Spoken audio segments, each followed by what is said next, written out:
This 2009 Tiguan just came in with misfire fault stored.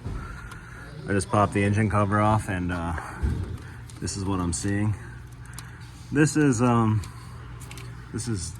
good. This is very poor repairs were done on this. I don't know if honestly, I don't even know if this is the problem right now. It has misfire faults, but it doesn't have open circuit faults. But either way, this is a very poor way to repair this. A lot of times you can buy these connectors on Amazon and eBay and stuff like that, and they come with this little pigtail of wire attached. And rather than just replacing the plug, the actual plastic plug that's damaged, people will go ahead and cut the harness all up like this, and it's 99% of the time not necessary at all.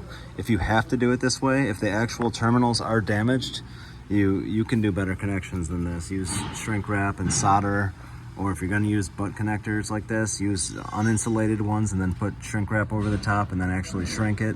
There's lots of ways you can do it better than this, but what I usually do is if I have these plugs are all damaged, like what's very common on these, you end up just pulling the terminals out of the plug and ordering the factory plugs from the dealer, the actual plastic plug, and then you can slip the factory wires back into that plug fairly easily, and then you have something that's nice and you can't really tell it's been messed with.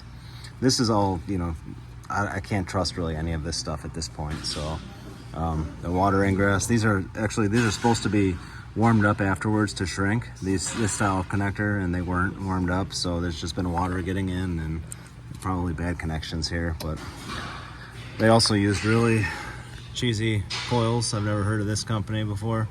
Blue Streak. It's like I think that was Zoolander's name that he made in his pose that he was working on for a while. Whatever the case. Yeah, so that's all. Thanks for watching.